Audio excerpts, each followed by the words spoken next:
नमस्कार, मैं हूं प्रशांत चुरहे। खतरनाक कोरोना के खिलाफ जंग जारी है, लेकिन हम सबकी भी तो जिम्मेदारी है। जिम्मेदारी कि हम कोविड एप्रोप्रिएट बिहेवियर अपनाएं, और उसके लिए जरूरी है कोरोना नियमों का पालन करें, फिजिकल डिस्टेंसिंग बनाकर रखें, बार बार हाथ साफ करें, और सबसे ज्यादा जरूरी है ये मास्क लगाकर हम जरूर रखें। न्यूज 18 ने तो इसके लिए एक मुहिम भी शुरू की है, #मास्क पहनो इंडिया। ये मास्क हम तब तक ना उतारें जब तक ये तय ना कर लें कि हम लोगों से बिल्कुल अलग हैं, सुरक्षित हैं। जैसे इस वक्त हम स्टूडियो में मौजूद हैं, क्योंकि कोरोना के खिलाफ लड़ाई में इस वक्त ये मास्क ही हमारा सबसे बड़ा हथियार है। और एक अहम खबर भी।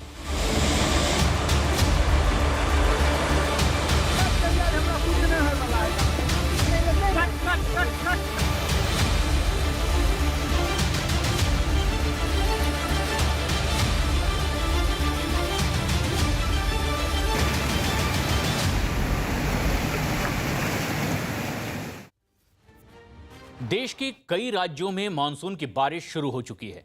उत्तराखंड, बिहार, उत्तर प्रदेश के कई जिलों में मानसून के बादल जमकर बरस रहे हैं। भारी बारिश की वजह से उत्तराखंड में बहने वाली कई नदियां इस वक्त उफान पर हैं। गंगा खतरे के निशान के पास पहुंच चुकी है और कई इलाकों में तो सैलाब तक आ चुका है। नदियों पर बने पुल बह चुके हैं, रास्ते जलमग्न दिखाई देते हैं। और हम कुछ ऐसे ही अलग अलग इलाकों की तस्वीरें आप तक पहुंचाते हैं, जहां ये अंदाजा लगाया जा सकता है कि लगातार बारिश के बाद इन इलाकों का क्या हाल है।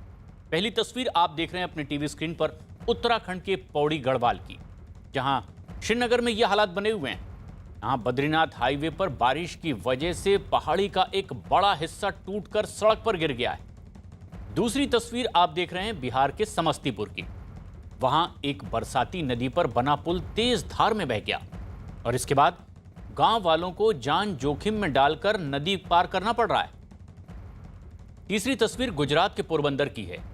यहां भारी बारिश की वजह से पोरबंदर को खंबाड़िया से जोड़ने वाले हाईवे पर पानी भर गया है और इसके बाद सड़क बंद करना पड़ा है। चौथी तस्वीर उत्तराखंड के ऋषिकेश की है। यहां गंगा का जलस्तर खतरनाक स्तर पर पहुंच गया है। पांचवी तस्वीर राजस्थान के अलवर की है। यहां सोन नदी की बाढ़ में 5 ट्रैक्टर बह गए। और छठी तस्वीर है उत्तर प्रदेश के संभल से, जहां मूसलाधार बारिश की वजह से बारिश का पानी थाने में घुस गया है। देश के अलग अलग इलाकों की यह तस्वीर हम आप तक पहुंचा रहे हैं। मानसून की शुरुआती बारिश में ही देश के कई इलाकों में क्या हाल है, इन तस्वीरों को देखकर इसका अंदाजा लगाया जा सकता है। उत्तराखंड, उत्तर प्रदेश, गुजरात और इसके अलावा देश के कई और प्रदेश हैं जहां पिछले कुछ घंटों से लगातार बारिश के बाद लोगों की मुश्किलें बढ़ गई है। खासतौर पर उत्तराखंड में ज्यादातर पहाड़ी इलाकों में पिछले 48 घंटों से लगातार बारिश हो रही है। कई छोटे रास्ते इसमें डूब चुके हैं, कई छोटे पुल भी।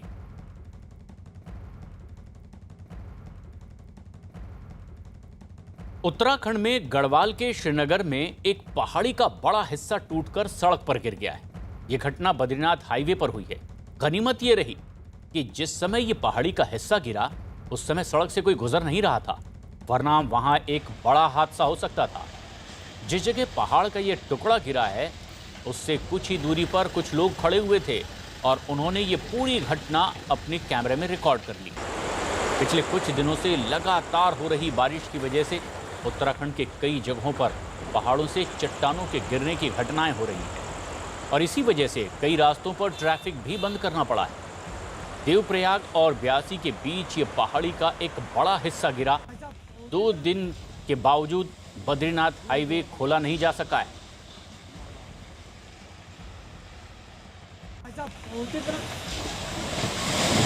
पूरी रोड बंद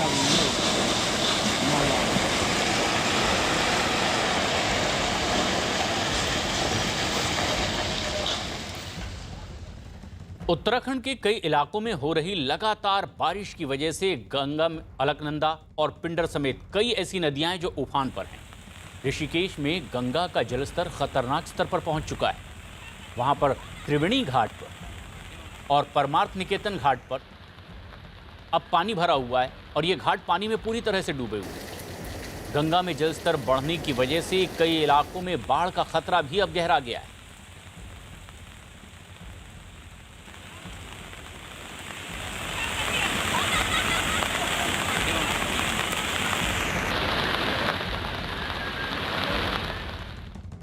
उत्तराखंड में इस वक्त सबसे ज्यादा आफत देखी जा रही है।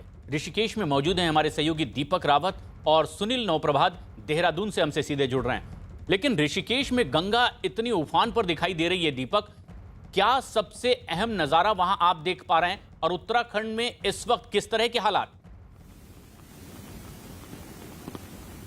प्रशांत, आज तीसरा दिन है जब लगातार बारिश हो रही है और अगले 2 से 3 दिनों तक ये अनुमान जताया जा रहा है कि बारिश और होगी। लेकिन इस बीच स्थिति क्या है वो मैं आपको दिखा देता हूँ। ऋषिकेश में इस वक्त हम मौजूद हैं और त्रिवेणी घाट है जिसका जिक्र अभी आप कर रहे थे थोड़ी देर पहले। और यहाँ स्थिति देखिए कि बिजली के खंभे जो आपको नजर आ रहे हैं ये आधे पानी में डूब चुके हैं और ये पूरा इलाका, ये आपको नदी जरूर नजर आ रही है लेकिन नदी का जो हिस्सा है ये उससे काफी ऊपर तक पानी पहुंच चुका है। यहाँ पर पूरा घाट था, वो घाट इस वक्त आपको पूरी तरह नजर नहीं आएगा। आप सामने के तस्वीर देखिए, वहाँ पर स्नान घर बनाया गया है जो श्रद्धालु यहाँ पर आते हैं, वो देखिए आधा हिस्सा डूब चुका है। उसके नीचे भी 2 मंजिल, ये बताया जा रहा है कि 2 मंजिल वहाँ पर भी थी, वो पूरी की पूरी तरह पानी में आपको डूबी हुई नजर आ रही है। लेकिन आसपास के इलाके की अगर बात करें तो पानी लगातार बढ़ता चला जा रहा है। पहाड़ों में बारिश हो रही है और जो बारिश का पानी है ये देखिए अब किस कदर बढ़ता जा रहा है। नदी में उफान आप देखिए कितना ज़्यादा है। और आसपास के पहाड़ी इलाकों की बात करें तो भूस्खलन की घटनाएं भी वहाँ पर नजर आ रही हैं।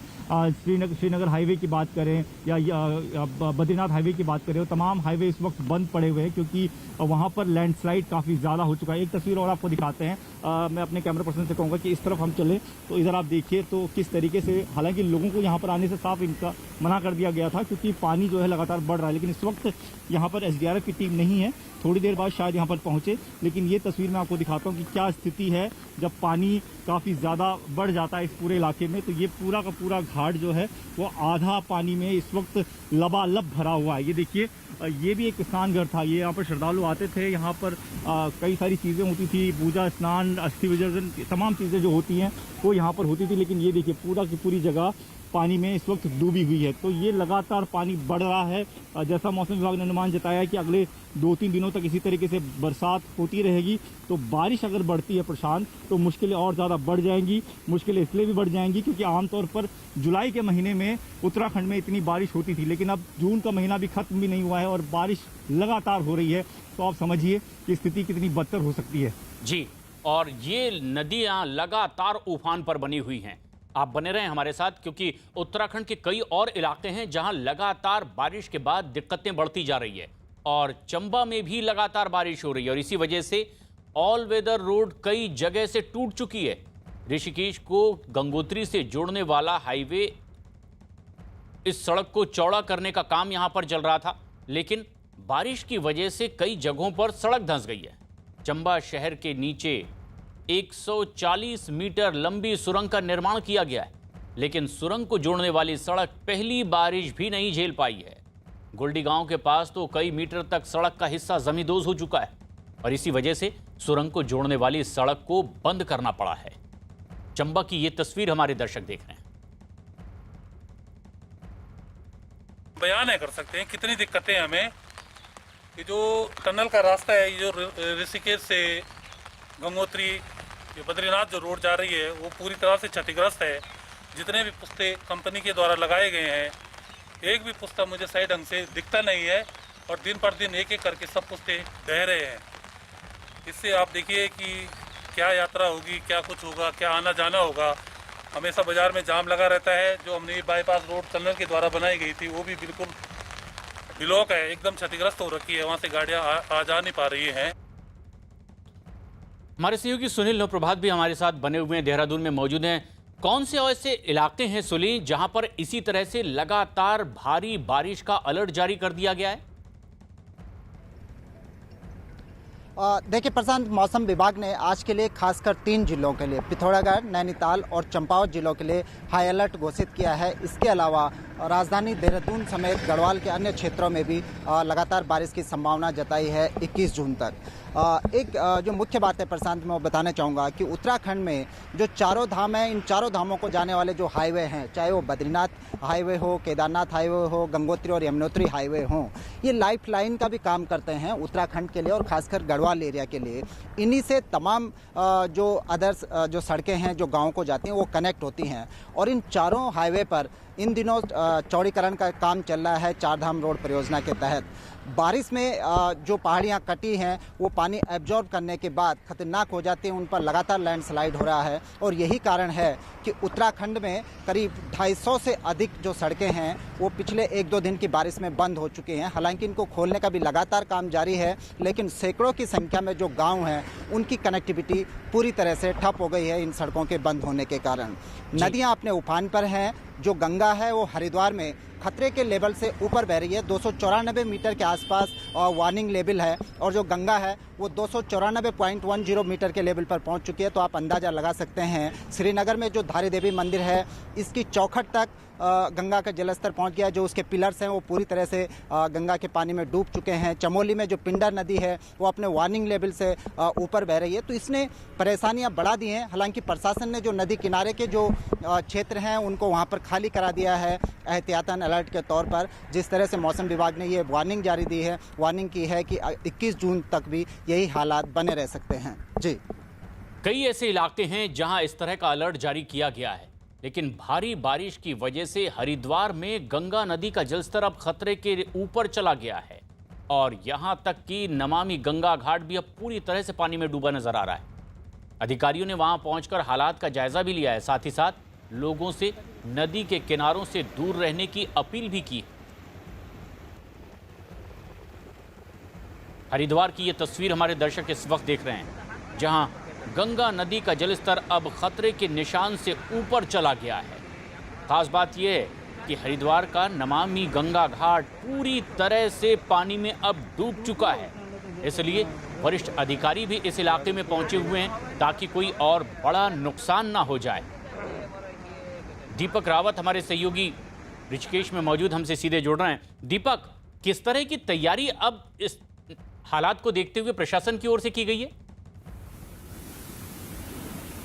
प्रशांत, आमतौर पर तैयारियों की बात करें तो एसडीआरएफ की टीमों को इसके लिए अक्सर तैयार किया जाता है और कहा जाता है कि जब भी ऐसी मुसीबत आती है तो इन इलाकों में जो तलहटी के इलाके हैं वहां पर एसडीआरएफ की टीमें रहेंगी। हालांकि जहां जहां पर रोड ब्लॉक हो जाती है वहां पर बुलडोजर लगाए जाते हैं ताकि ज़्यादा देर तक लोगों को न रुकना पड़े। लेकिन ऋषिकेश की अगर बात करें, जहां इस वक्त मैं मौजूद हूँ, यहीं से चारधाम, जो उत्तराखंड के चारधाम है, उसकी यात्रा की शुरुआत होती है। और यहाँ पर अगर आप देखें तो स्थिति इस कदर भयानक नज़र आ रही है कि पानी इतना ज़्यादा बड़ा हुआ है, तो ऊपर क्या आलम होगा ये आप समझ सकते हैं। क्योंकि यहाँ से जो अभी तक मुझे सूचना मिली है कि यहाँ से अगर मैं बद्रीनाथ की तरफ जाऊँ तो यहाँ से करीबन 30 से 40 किलोमीटर बाद एक जगह है जहाँ पर तोता घाटी की बात करते हैं, वहाँ पर लैंडस्लाइड हुआ है और रात से ही वो पूरा रास्ता बंद पड़ा हुआ है।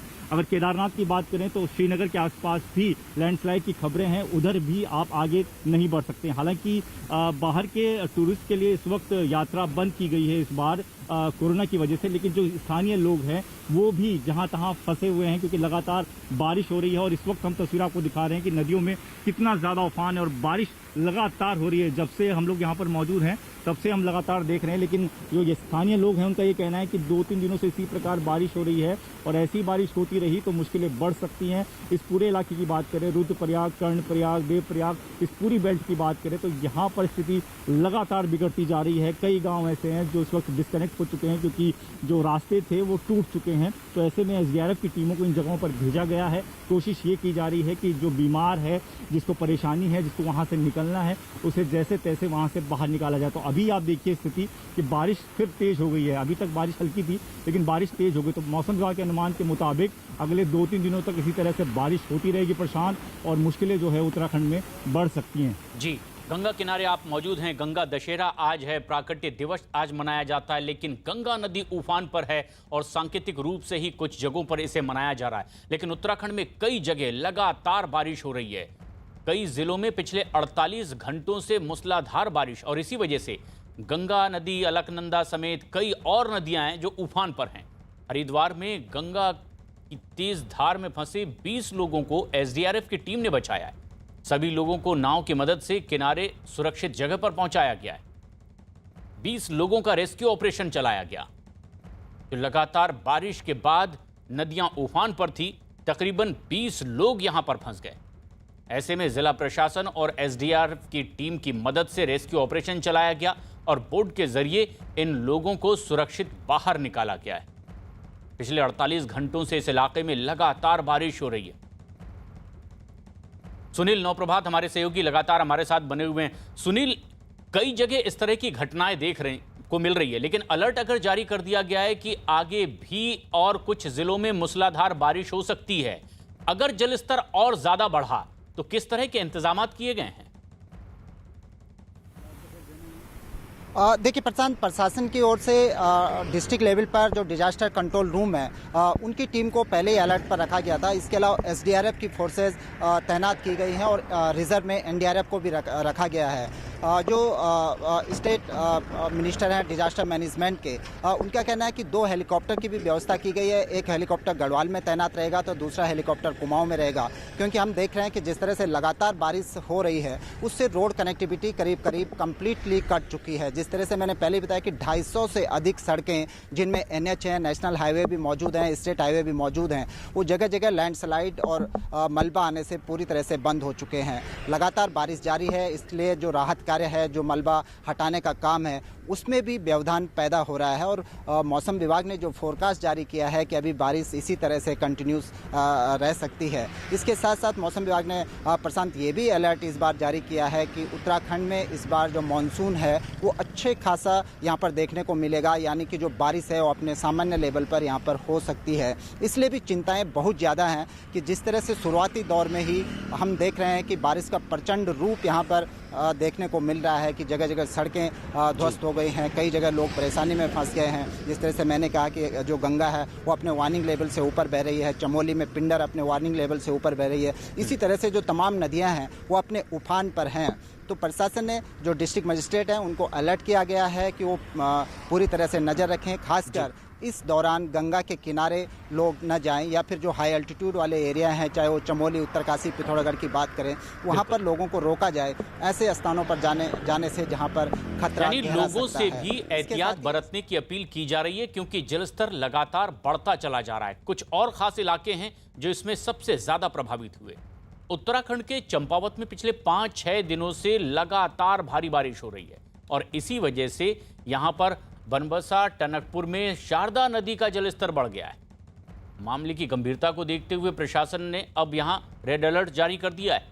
इतना ही नहीं, बनबसा बैराज से 1.5 लाख क्यूसेक से ज्यादा पानी छोड़ा गया है और इसका सीधा असर उत्तर प्रदेश के पीलीभीत और लखीमपुर जिलों पर भी पड़ने वाला है। उत्तराखंड के चंपावत की ये तस्वीरें हमारे दर्शक इस वक्त देख रहे हैं, लेकिन बनबसा टनकपुर में ये शारदा नदी का जलस्तर जो लगातार बढ़ता चला जा रहा है और इसीलिए आसपास के इलाके में रेड अलर्ट जारी कर दिया गया है।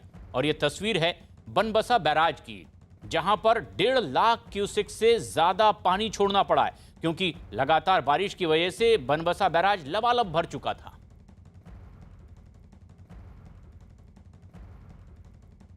लगातार बीते कुछ दिनों से जहां आसमान से आफत की बारिश बरस रही है, वहीं मैदानी क्षेत्र टनकपुर और बनबसा में शारदा नदी का भी जलस्तर बढ़ गया है। बनबसा शारदा बैराज प्रशासन ने जहां रेड अलर्ट जारी करते हुए 1.5 लाख क्यूसेक से ज़्यादा पानी की निकासी की है, वहीं बनबसा बैराज से छोड़ा गया ये पानी यूपी के कई गाँव और जिलों को भी बाढ़ से प्रभावित करेगा। उत्तराखंड के पिथौरागढ़ में भी भारी बारिश की वजह से काली नदी उफान पर आ गई है। नदी का जलस्तर खतरे के निशान तक पहुंच चुका है। इतना ही नहीं, काली नदी का पानी ऐतिहासिक जौलजीबी मेला स्थल तक के भी पहुंच चुका है और पूरा मेला स्थल भी पानी में डूबा नजर आ रहा है। इतना ही नहीं, आसपास के घरों में भी नदी का अब पानी घुस गया है। जौलजीबी मेला स्थल पूरी तरीके से पानी में समा चुका है। जहां मेला लगता है उसे भी नदी के पानी ने अपनी आगोश में ले लिया है। पिथौरागढ़ की ये तस्वीर हमारे दर्शक देख रहे हैं, काली नदी किस तरह से उफान पर है और काली नदी का पानी अब तो रिहायशी इलाकों में भी दाखिल हो चुका है। कई रास्ते पूरी तरह से डूब चुके हैं। पिथौरागढ़ में पिछले कुछ दिनों से लगातार बारिश हो रही है और इसी वजह से काली नदी यहां उफान पर है। कई छोटे रास्ते और पुल भी इसमें डूब चुके हैं, इसलिए यातायात में भी लोगों को दिक्कतों का सामना करना पड़ रहा है। लेकिन अब काली नदी का जलस्तर तो खतरे के निशान तक पहुंच चुका है। काली नदी के ही तट पर होता है जौलजीबी मेला, ऐतिहासिक मेला। लेकिन जिस जगह पर नदी किनारे ये मेला लगता है, ये पूरा स्थान भी पानी में डूबा नजर आ रहा है पिथौरागढ़ का। हालांकि प्रशासन ने लोगों से अपील की है कि वो फिलहाल उफनती नदी के किनारों से दूर ही रहें। क्योंकि अब काली नदी का जलस्तर खतरे के निशान तक पहुंच चुका है।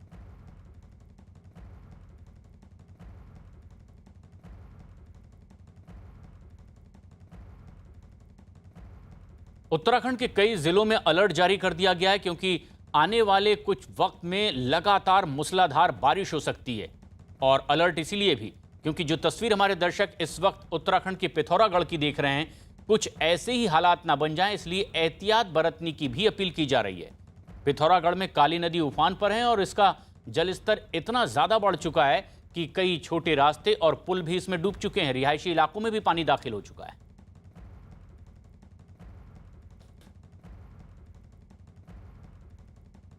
एक बड़ी खबर इस वक्त आ रही है जम्मू कश्मीर से। 24 जून को प्रधानमंत्री नरेंद्र मोदी जम्मू कश्मीर के राजनीतिक दलों के साथ में एक बड़ी बैठक करने वाले हैं। इसके लिए दूसरे नेताओं के साथ ही साथ नेशनल कॉन्फ्रेंस के नेता फारूक अब्दुल्ला, उमर अब्दुल्ला और पीडीपी प्रमुख महबूबा मुफ्ती को भी न्योता भेजा गया है। खबर है कि नेशनल कॉन्फ्रेंस और पीडीपी इस बैठक में शामिल होने पर चर्चा के लिए आज एक बेहद अहम बैठक करने वाले हैं। वहीं कांग्रेस ने भी न्योता मिलने की पुष्टि करते हुए इस बैठक में शामिल होने पर अगले 1-2 दिनों में फैसला लेने की बात कही है।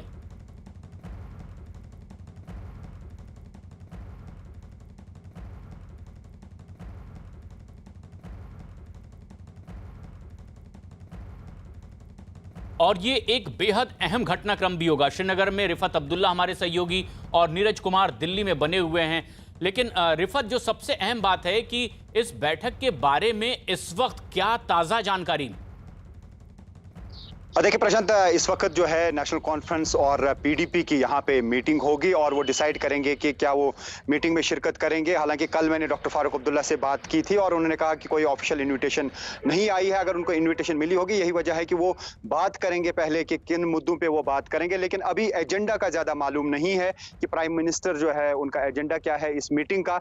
लेकिन ऑल पार्टी मीटिंग जो है 24 को हो रही है। लेकिन बड़ी पॉलिटिकल डेवलपमेंट है जम्मू कश्मीर में। धारा 370 और 35A हटाए जाने के बाद आपको मालूम है कि यहाँ पे कोई पॉलिटिकल प्रक्रिया ऐसी चली नहीं। हालांकि डीडीसी इलेक्शन जरूर हुए, लेकिन असेंबली जो है लगातार बंद है और यहाँ पे यूटी है और लेफ्टिनेंट गवर्नर इस वक्त यहाँ पे रूल कर रहे हैं। तो ये गवर्नर्स रूल जो है कोई नहीं चाहता है, क्योंकि डेमोक्रेटिक सेटअप जहाँ पे होता है तो पूरे मुल्क में अगर डेमोक्रेटिक सेटअप है तो यहाँ पे भी मरकजी सरकार चाह रही होगी कि यहाँ पर भी इलेक्शंस कराएं। लेकिन ऐसा समझा जा रहा है कि अभी डीलिमिटेशन का प्रोसेस मुकम्मल नहीं हुआ तो जल्दी इलेक्शन नहीं हो सकते हैं। लेकिन अगर डीलिमिटेशन का प्रोसेस मुकम्मल हुआ है, हो सकता है कि प्राइम मिनिस्टर इस बारे में भी उनको जानकारी दें और अगर यूटी में ही इलेक्शंस कराने हैं उस सिलसिले में भी बात की जाएगी। लेकिन 370 और 35A को वापस लिए जाने का ऐसा कोई पॉसिबिलिटी नहीं लग रही। हालांकि नेशनल कॉन्फ्रेंस और पीडीपी लगातार डिमांड कर रही है कि 370 और 35A को हटाए जाने का जो डिसीजन लिया गया था उसको वापस लिया जाए, स्टेटहुड रेस्टोर किया जाए। स्टेटहुड रेस्टोर हो सकता है क्योंकि पहले ही होम मिनिस्टर अमित शाह ने फ्लोर ऑफ द हाउस कहा है, पार्लियामेंट में कहा है कि स्टेटहुड जो है वापस दिया जाएगा जब हालात ऐसे बनेंगे। तो क्या ऐसे हालात अब हैं कि अब मरकजी सरकार स्टेटहुड वापस दे रही है? अभी ये कह पाना मुश्किल है, लेकिन बड़ी डेवलपमेंट है 2019 के बाद, 5 अगस्त 2019 के बाद एक बड़ी डेवलपमेंट है। लेकिन आज अब ये अहम बैठक जम्मू कश्मीर में पार्टियां कर रही है जो फैसला करेंगी। नीरज, दिल्ली से जो न्योता भेजा गया है, किन किन पार्टियों को बैठक के लिए न्योता दिया गया है, क्या पता चल पाया है?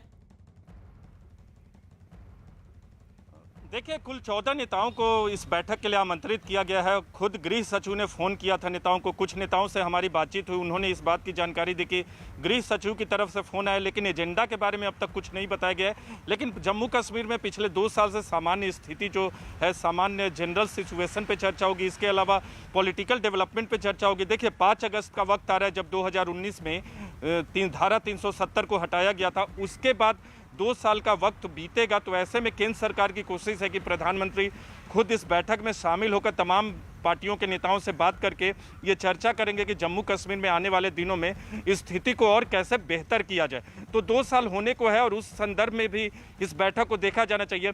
डिलिमिटेशन की प्रक्रिया अब तक पूरी नहीं हुई है। मार्च तक का एक्सटेंशन लिया परिसीमन आयोग ने और तमाम पार्टियों की, देखिए पीडीपी और नेशनल कॉन्फ्रेंस की तो मांग है कि धारा 370 को पुनर्स्थापित किया जाए, जो कि संभव नहीं होगा।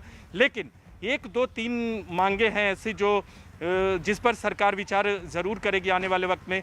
पहली मांग यह है कि राज्य को, माफ़ कीजिएगा, जम्मू कश्मीर को राज्य का दर्जा दिया जाए, चुनाव कराया जाए और एक बार अगर चुनाव होता है तो जो जनप्रतिनिधि चुने जाएंगे उनकी बातों को सुना जाए। तो ये 3 मुख्य मांगे कुछ पार्टियां करेंगी। आपने बात किया कि कौन कौन सी पार्टियों को बुलाया गया इसमें, देखिए NC, PDP, Congress party, Bhim Singh की पार्टी, सीपीएम, इसके अलावा कुछ दूसरी पार्टियों को बुलाया गया है।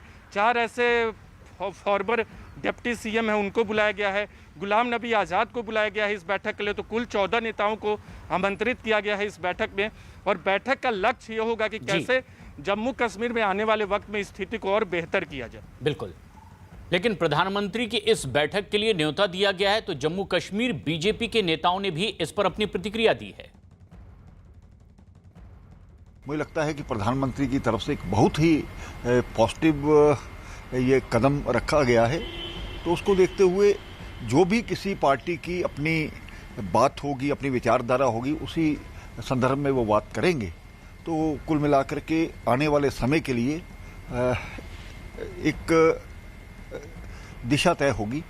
इसीलिए लगता है कि 24 तारीख को ये जो मीटिंग बुलाई गई, और ये भी उम्मीद करनी चाहिए कि जल्द इलेक्शन भी हो सकते हैं।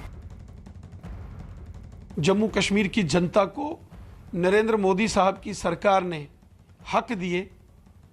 यहाँ रेफ्यूजीज हों, गुजर बकरवाल हों, पहाड़ी समुदाय के लोग हों, महिलाएं हों, कश्मीरी पंडित हों, या जम्मू कश्मीर के राष्ट्रवादी हिंदू, मुस्लिम और सिख समुदाय के लोग हों, समाज के हर वर्ग की चिंता मोदी सरकार ने की है।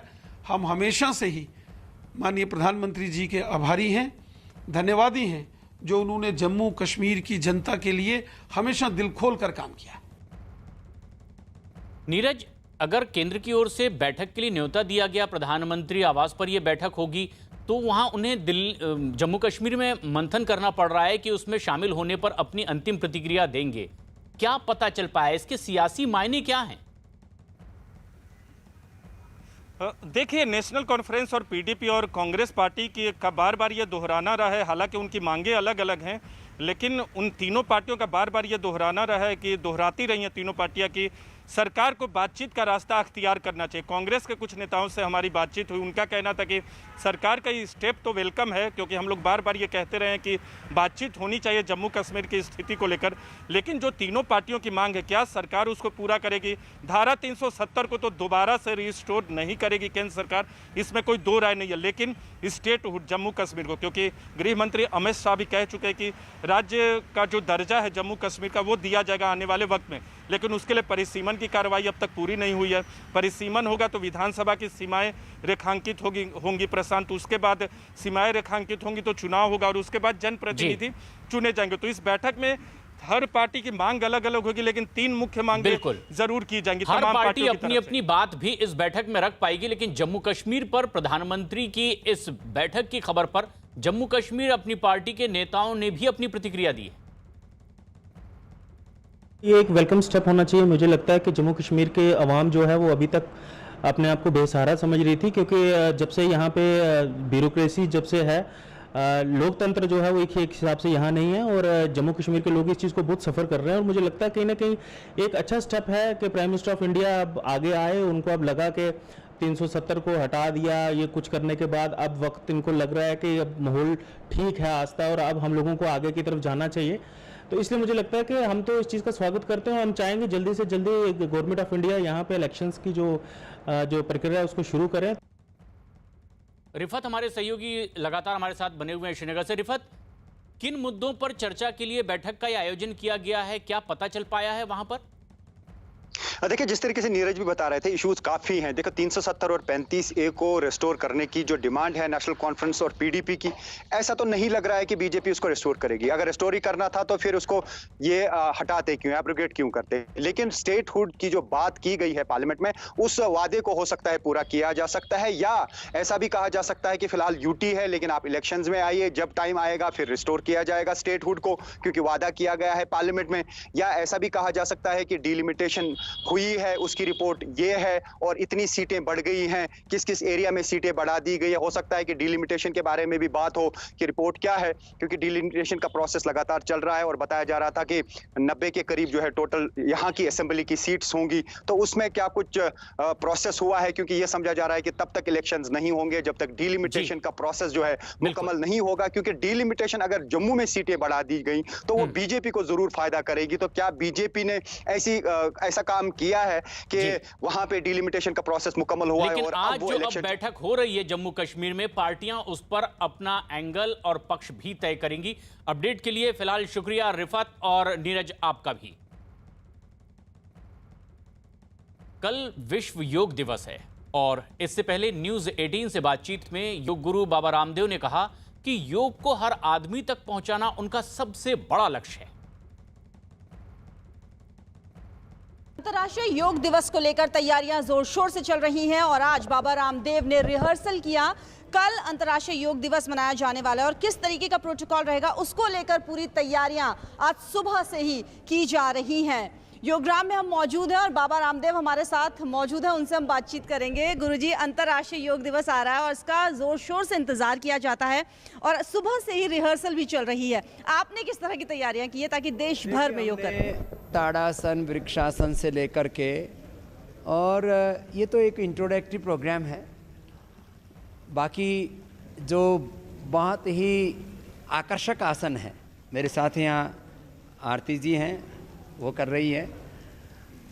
बच्चों को ऐसे कठिन आसनों से हम अभ्यास शुरू करवाते हैं।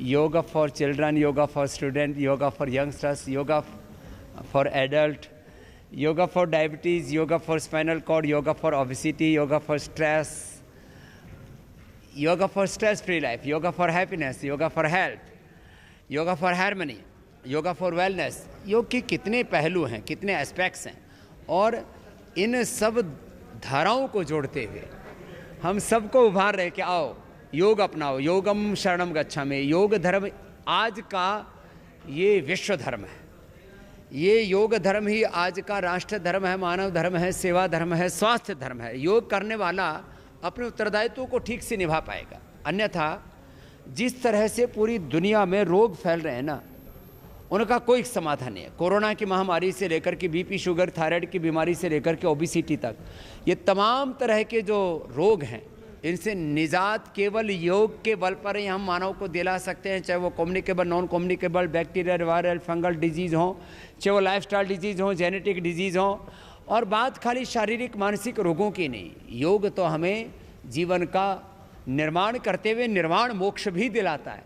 इसलिए स्ट्रक्चर के लिए योग, अच्छा स्ट्रक्चर चाहिए और अच्छा करेक्टर चाहिए, करेक्टर बिल्डिंग के लिए योग। तो योग के जो विभिन्न पहलू हैं, इसको लेकर के हमने पूरा योग का प्रोटोकॉल करवाया है। और उसमें ऐसे साधारण आसनों से लेकर के आप जो कठिन कठिन आसन देख रहे हैं यहाँ पर, ये सब हमने बच्चों से करवाए हैं। और आज मैं सभी से आह्वान करता हूँ कि आप खाली इंटरनेशनल योग डे पर खाली एक दिन के लिए योग ना करें, हर दिन के लिए योग करें। योग हमारी जीवन शैली बन जाए। If you deny yoga in daily life, then disease will be enter in your life. We have two options. One is yoga and another is roga. If you are not doing yoga, then roga will be hoga. ये मामला ऐसा है कि आप योग को deny नहीं कर सकते, क्योंकि दो ही चीज़ें हैं, एक योग है, एक रोग है। आपने योग नहीं किया तो आपके जीवन में रोग, दुख, दर्द, पीड़ाएं आने वाली है। और योग से ही हमें स्वास्थ्य, सुख, सफलता, विजय, प्रसन्नता, आनंद मिलता है। इसलिए योग से हम अपने आप को जानें, अपने आप को जगाएं, अपनी शक्तियों को सही दिशा में लगाएं।